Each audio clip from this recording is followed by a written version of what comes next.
الرحمن الرحیم قل یا ایھا الذین ھادوا ان زعمتم انکم اولیاء للہ من دون الناس فتمنوا الموت ان کنتم صادقین ولن یتمنوہ ابدا بما قدمت ایدیہم واللہ علیم بالظالمین قل ان الموت الذي تفرون منه فإنه ملاقيكم ثم تردون إلى عالم الغيب والشهادة فينبئكم بما كنتم تعملون صدق اللہ العظیم۔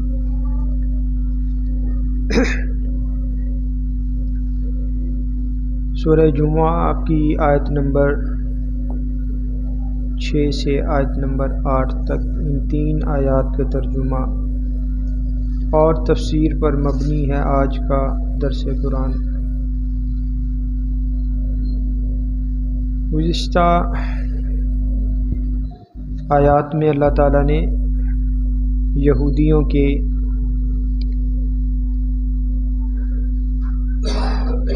نافرمانی کی جو وجوہات ہیں اللہ نے ان کو ذکر فرماتے ہوئے فرمایا، ایک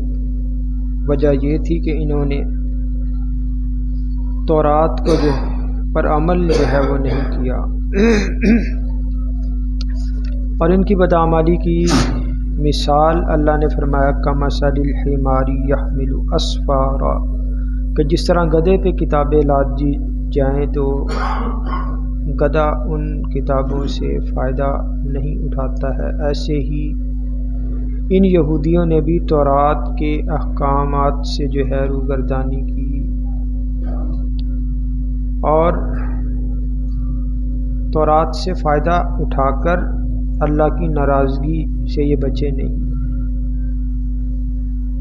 آج کی آیات میں اللہ تعالیٰ ایک اور وجہ جو یہودیوں کی گمراہی کی ایک وجہ تھی بنیادی، اللہ اس کو بیان فرما رہے۔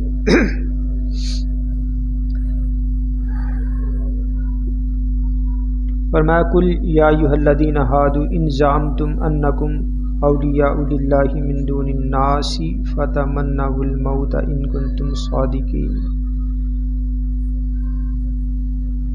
آپ فرما دیجیے اے نبی کہ اے وہ لوگوں کے جو یہودی بنے ہو،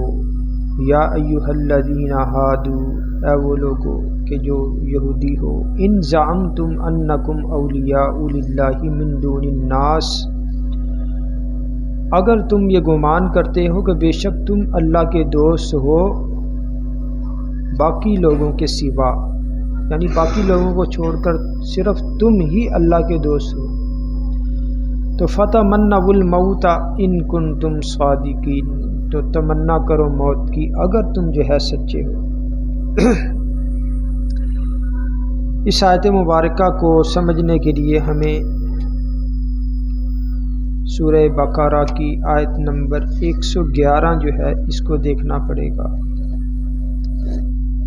اللہ تعالیٰ فرما رہے سورہ بقرہ کی آیت نمبر 111، وَقَالُوا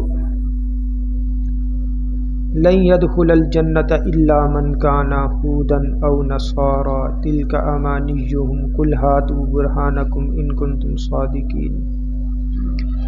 کہ ان یہود و نصارہ نے کہا کہ ہرگز داخل نہیں ہوگا مگر وہی کہ جو یہودی ہے یا عیسائی ہے، یعنی یہ یہودی یہ دعویٰ کیا کرتے تھے، بڑے دھڑلے سے یہ کہا کرتے تھے کہ صرف یہود و نصارہ ہی جنت میں جائیں گے، اور کوئی قوم، کوئی ملت، کوئی مذہب جو ہے وہ جنت میں نہیں جائے گا۔ اللہ نے فرمایا تلک امانیہم، یہ ان کی باطل آرزویں ہیں، جھوٹی آرزویں ہیں۔ قل ہاتوا برہانکم ان کنتم صادقین، اے نبی آپ فرما دیجئے کہ لے آؤ اپنی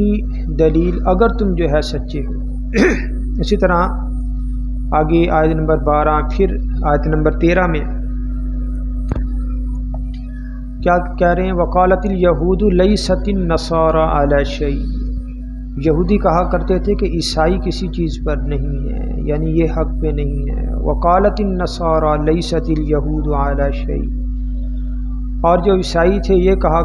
کرتے تھے کہ کیا یہودی کسی چیز پر نہیں ہے، یعنی یہ حق پہ نہیں ہے، یعنی یہودی اپنے آپ کو حق پہ کہتے تھے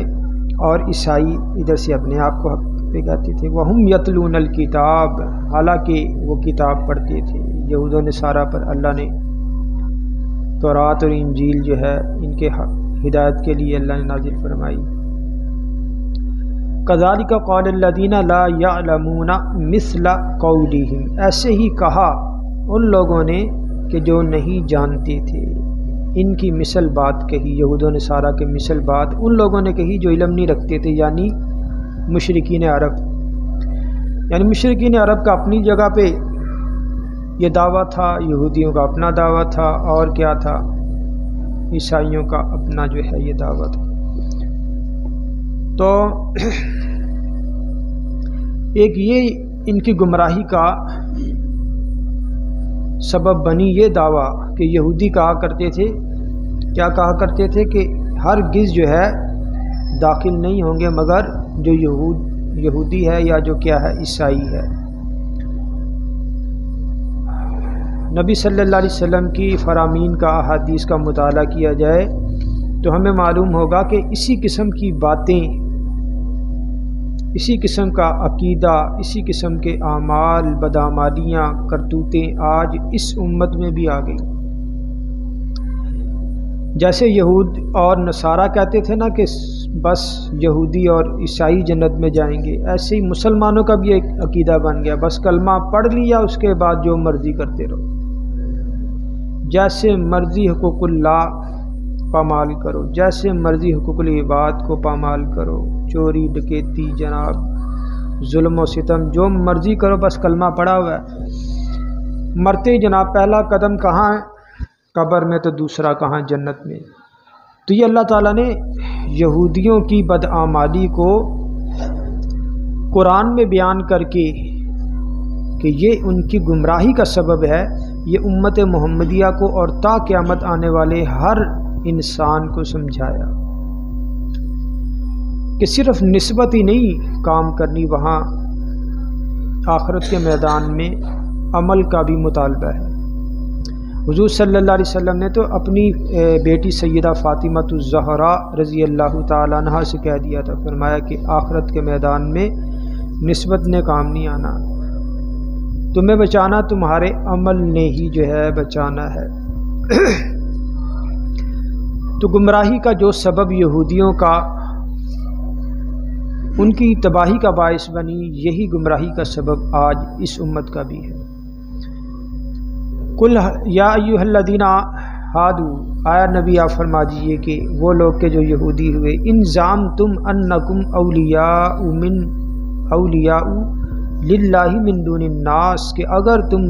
گمان کرتے ہو کہ بے شک تم اللہ کے دوست ہو باقی لوگوں کو چھوڑ کر، فتمنوا الموت ان کنتم صادقین، تو پھر موت کی تمنا کرو اگر جو ہے تم سچے ہو۔ لیکن زندگی تو یہودیوں کو کیا تھی؟ محبوب تھی، اور اس کے مقابلے میں صحابہ کرام رضوان اللہ تعالی علیہم اجمعین کے بارے میں آتا ہے کہ صحابہ کرام کو اپنی زندگی عزیز نہیں تھی بلکہ دین عزیز تھا۔ وہ منتظر رہتے تھے کہ کب کہاں حکم آئے حضور صلی اللہ علیہ وسلم کا اور ہم جناب کود پڑیں، اپنا مال بھی لگا دیں، جان بھی لگا دیں، ہر چیز قربان کر دیں۔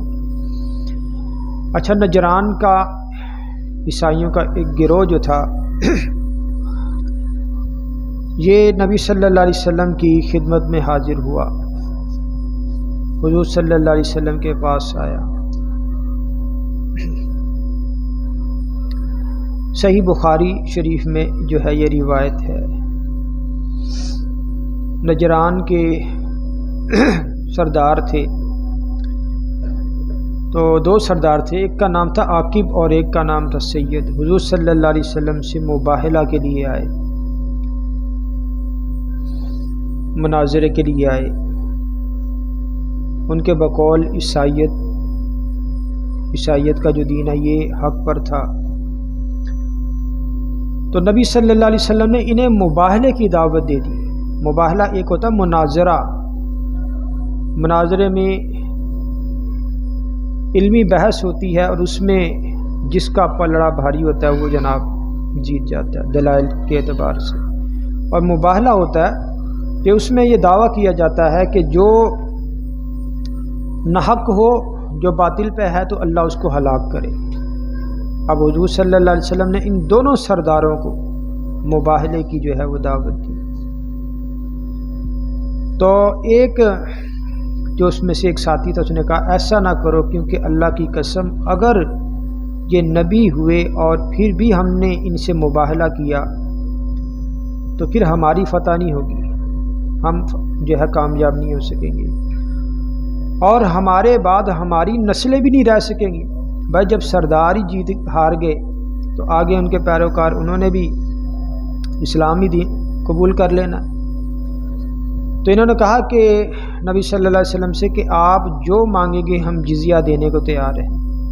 ہمارے ساتھ کوئی آپ بندہ بھیج دیں جو امین ہو، امانت دار ہو، تو ہم آپ کو جزیہ دیا کریں گے۔ تو حضرت نبی کریم صلی اللہ علیہ وسلم نے فرمایا کہ میں تمہارے ساتھ ایک ایسا آدمی بھیجوں گا جو امانت دار ہوگا، بلکہ پورا امانت دار ہوگا۔ ایک صحابی تھے، جب نبی صلی اللہ علیہ وسلم نے یہ فرمایا تو سارے صحابہ منتظر تھے کہ اب حضور کس کو بھیجیں گے، کہ جس کے بارے میں حضور صلی اللہ علیہ وسلم فرما گئے ہیں کہ جو امانت دار بھی ہے بلکہ پورا مکمل امین ہے اور امانت دار ہے۔ بھائی بھری مجلس میں ہزاروں سینکڑوں کا مجمع ہو اور صدر مجلس کسی اس مجلس میں شریک آدمی کا نام لے کے اسے پکار لیں تو سارے مجمع کو پتہ چل جاتا ہے کہ اس کا صدر مجلس سے تعلق کتنا ہے اور کتنی بڑی گواہی اس کے حق میں آئی ہے۔ اب سارے صحابہ منتظر ہیں کہ حضور پتہ نہیں میرا نام لیں گے، میں جاؤں گا۔ تو آپ نے فرمایا کہ ابو عبیدہ بن جراح یہ صحابی تھے، فرمایا اٹھو۔ جب یہ کھڑے ہوئے تو آپ نے فرمایا ھذا امین ھذہ الامہ، یہ میری امت کے جو ہے امین ہیں۔ آپ نے حضرت ابو عبیدہ بن جراح رضی اللہ تعالیٰ عنہ کو بھیجا وہاں نجران میں۔ تو مباہلہ کیا ہے؟ اصل میں یہ مباہلہ کی دعوت ہے، یعنی یہ قرآن کریم کی سورہ جمعہ کی یہ جو 6 آیت ہے، ایک تو یہودیوں کے اس عقیدہ بد کا رد کر رہی ہے، وہ جو کہتے تھے کہ یا تو یہودی جنت میں جائیں گے یا پھر کیا ہے عیسائی جنت میں جو ہے جائیں گے۔ دوسرا دعوت مباہلہ بھی جو ہے یہ ثابت ہو رہی ہے کہ حضور صلی اللہ علیہ وسلم نے نجران کے جو عیسائی تھے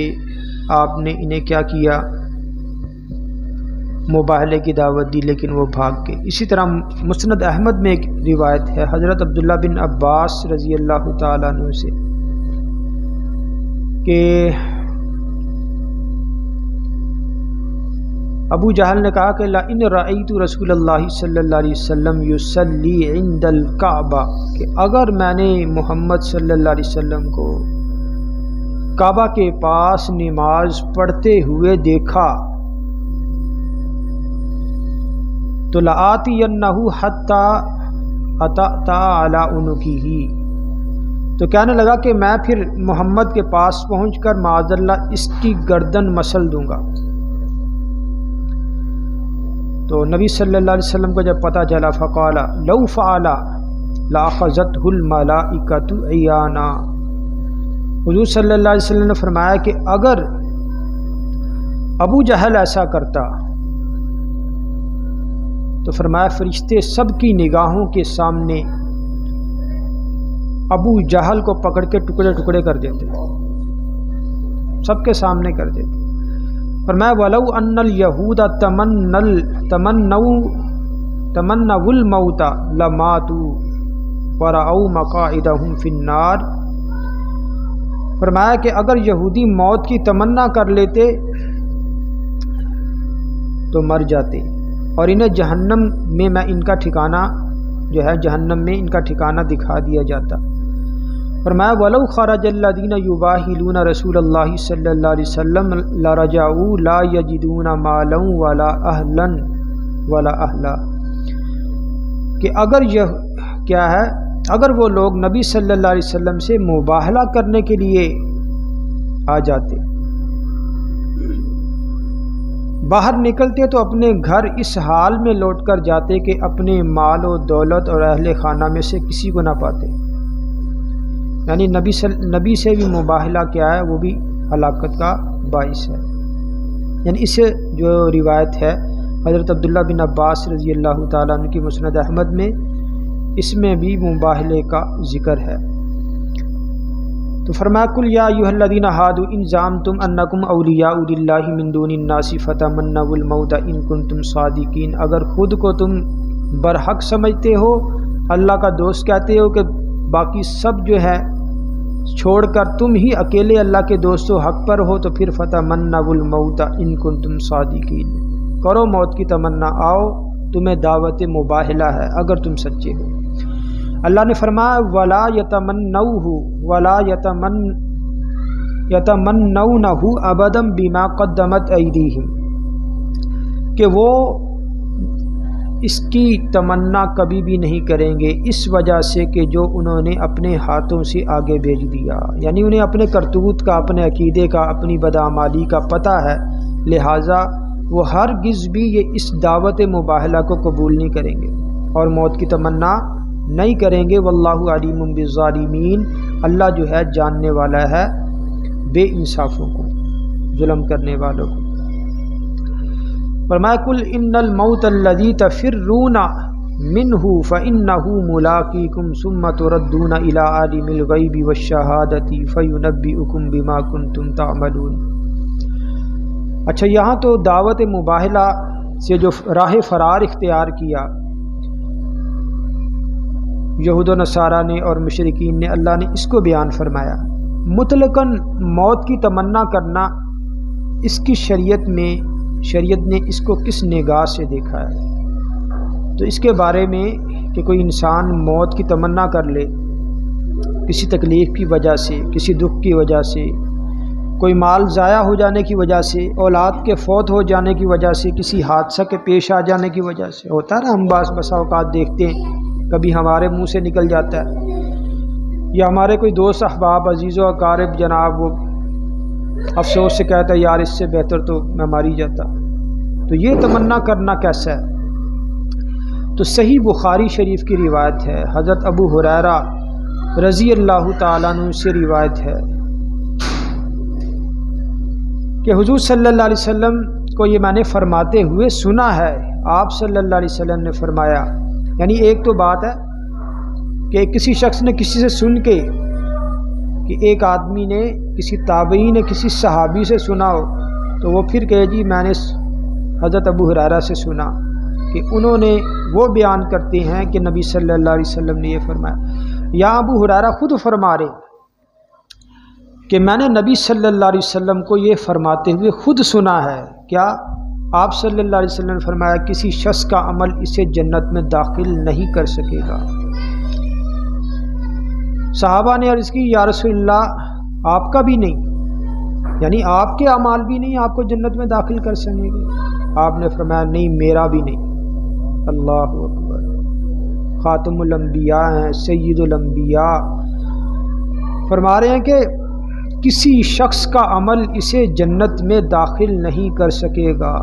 صحابہ نے عرض کی یا رسول اللہ کیا آپ کا عمل بھی؟ آپ نے فرمایا نہیں میرا عمل بھی مجھے جنت میں داخل نہیں کر سکے گا۔ فرمایا الا ان یتغمدنی اللہ بفضل و رحمہ، سوائے اس کے کہ اللہ اپنے فضل و رحمت سے مجھے نواز دے، یعنی یہ آخرت پہ بھی رحمت جو ہوگی، حضور فرما رہے ہیں کہ میں جنت میں اپنے عمل کی وجہ سے نہیں، وہ بھی کیا ہوگا؟ رب کی رحمت ہوگی، سوائے اس کے کہ اللہ اپنے فضل و رحمت سے مجھے نواز دے۔ فرمایا کہ فسددوا وقاربوا، لہٰذا میانہ روی اختیار کرو عمل میں اور قریب چلو۔ وَلَا يَتَمَنَّيَنَّ أَحَدُكُمُ الْمَوْتِ، فرمایا کہ تم میں سے کوئی شخص موت کی تمنا نہ کرے، الا محسنا، مگر کیا ہے کسی نیک کام کی وجہ، جیسے جہاد ہے، جیسے شہادت کی تمنا ہے، یہ بھی اصل میں کیا ہے موت کی تمنا ہے۔ فرمایا کہ فلعلہ ان یزداد خیرا واما مسیئا فلعلہ ان یستعتب، فرمایا اگر تو اما محسنا فلعلہ ان یزداد خیرا، کیونکہ فرمایا یا وہ کیا نیک ہوگا تو امید ہے کہ اس کے اعمال میں اضافہ ہو جائے گا، اگر تو وہ نیک ہے تو موت کی تمنا نہ کرو، اللہ زندگی تمہیں دے رہا ہے، پھر امید ہے کہ تمہاری نیکیوں میں اضافہ ہو جائے۔ وَإِمَّا مُسِيئًا فَلَعَلَّهُ أَن يَسْتَعْتِبَ، اگر برا ہے تو ممکن ہے کہ اللہ اسے توبہ کی توفیق دے دے، تو لہٰذا موت کی تمنا جو ہے نہیں کرنی چاہیے۔ فرمایا اگر نیک ہے تو ہو سکتا ہے کہ اس کی نیکیوں میں اضافہ ہو جائے، برا ہے تو ہو سکتا ہے کہ اللہ اسے توبہ کی توفیق جو ہے وہ عطا فرما دے۔ اسی طرح ایک حدیث ہے صحیح مسلم کی، حضرت انس رضی اللہ تعالیٰ عنہ کی روایت ہے کہ حضور صلی اللہ علیہ وسلم فرمایا لا یتمنین احدکم الموت لضر نزل به، کہ حضور صلی اللہ علیہ وسلم نے فرمایا کسی جو ہے مصیبت کے آ جانے کی وجہ سے موت کی تمنا اور خواہش نہ کرو۔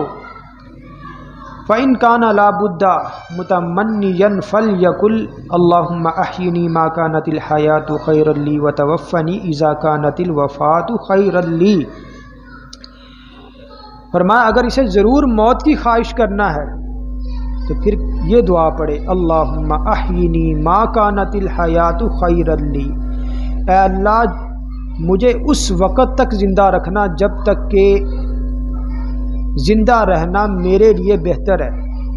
وتوفنی اذا کانت الوفات خیرا لی، اور اے اللہ مجھے وفات دے دینا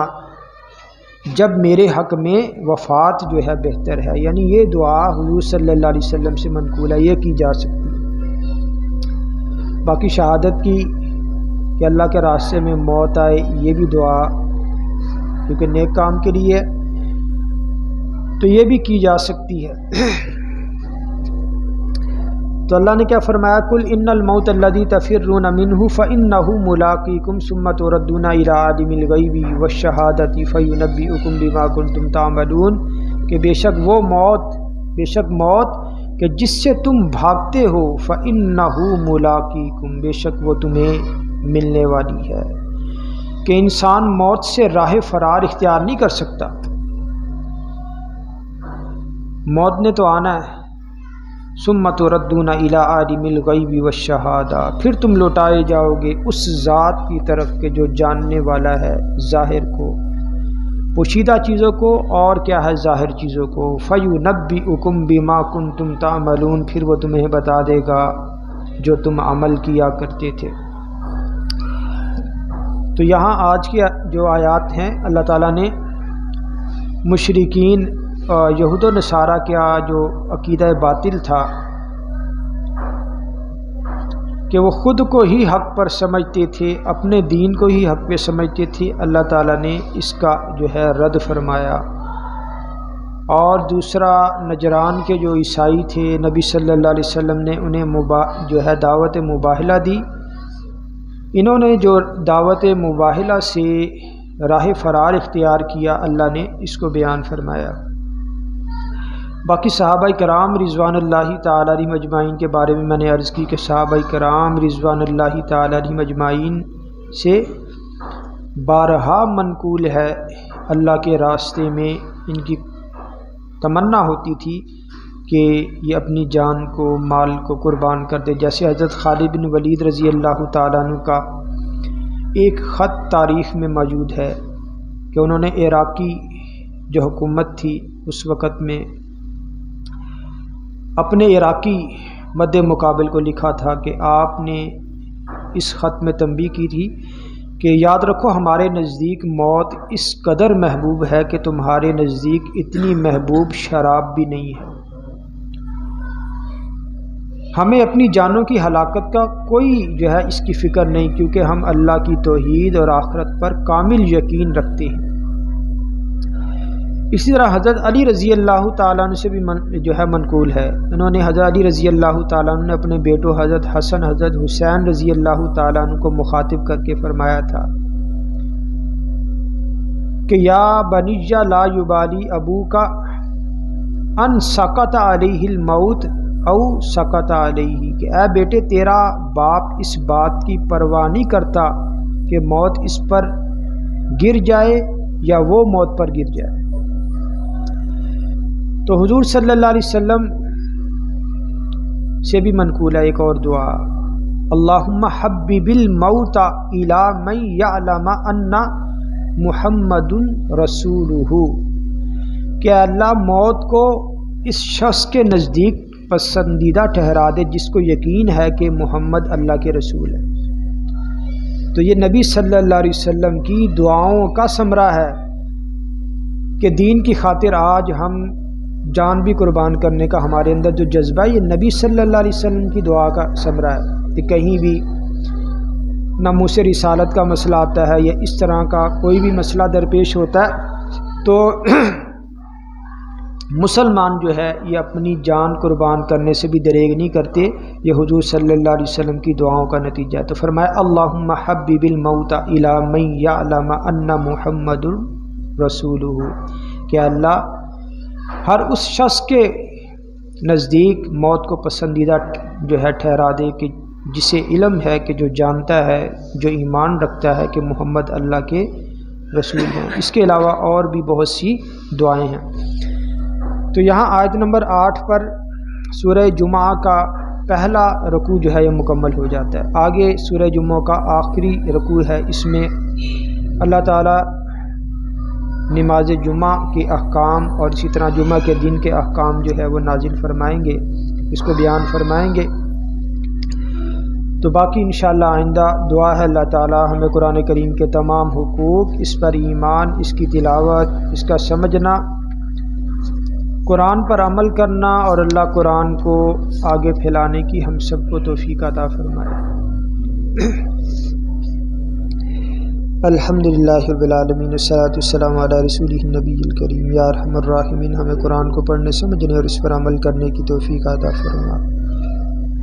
یا ارحم الراحمین، حاضرین مجلس کی جتنی بھی جائز حاجات ہیں، خواہشات ہیں، ضروریات ہیں، اللہ اپنے پاک کلام اور اپنے حبیب کے صدقے وسیلے سے ان کی تمام حاجات کو پورا فرما۔ ان کے علم میں، عمل میں، صحت میں، عمر میں، مال میں، رزق میں، اولاد میں، کاروبار میں برکت عطا فرما۔ وصلی اللہ تعالی علی خیر خلقہ محمد وعلی آلہ وصحبہ اجمعین، آمین آمین۔